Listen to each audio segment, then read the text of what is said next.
जय हिंद दोस्तों एंड साथियों एंड मित्रों, प्यारे भाइयों एंड बहनों एंड मेरे स्टूडेंटगण। आज मैं बताऊंगा द्रव्यमान और भार में अंतर। जो एग्जाम क्लास 9th और 10th में भी पूछ देता है वो डिफरेंस द्रव्यमान और भार में अंतर के बारे में वो 2 या 5 मार्क में पूछ देता है। 2 मार्क का मतलब जो 2 लाइन में लिखी है, 5 मार्क का मतलब जो 5 लाइन में लिखना पड़ता है। तो चलते हैं, हम बताते हैं। इस टाइप का क्वेश्चन इसे पूछ देता है, द्रव्यमान और भार में अंतर लिखे, या द्रव्यमान और भार में अंतर क्या है।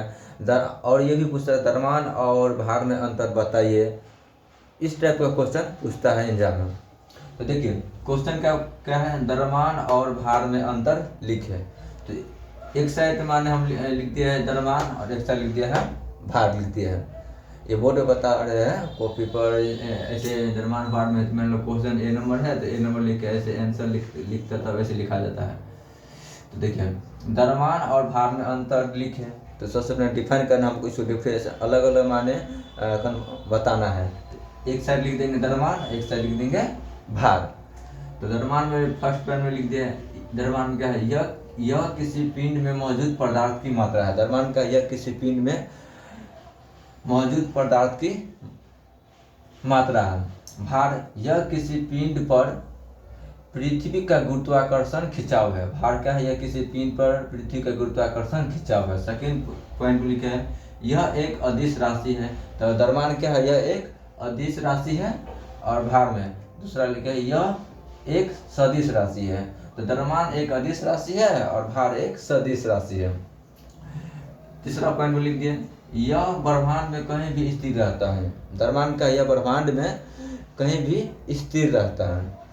और भार क्या है, तीसरा पॉइंट में लिख दिए यह गुरुत्वाकर्षण के कारण त्वरण में परिवर्तन के अनुसार बदलता रहता है। यह गुरुत्वाकर्षण के कारण त्वरण में परिवर्तन के अनुसार बदलता रहता है। 4 पॉइंट में लिखे द्रव्यमान में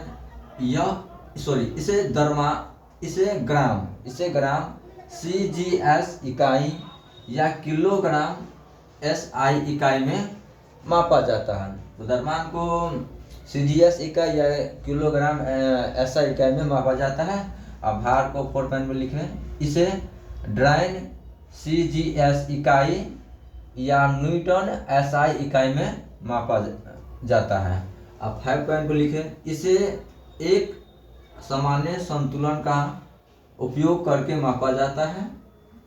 और इसमें भार में लिखे इसे स्प्रिंग बैलेंस का प्रयोग करके मापा जाता है। तो इस टाइप का द्रव्यमान और भार में अंतर बताएं, तो अच्छे से नोट कर लीजिए। ठीक है।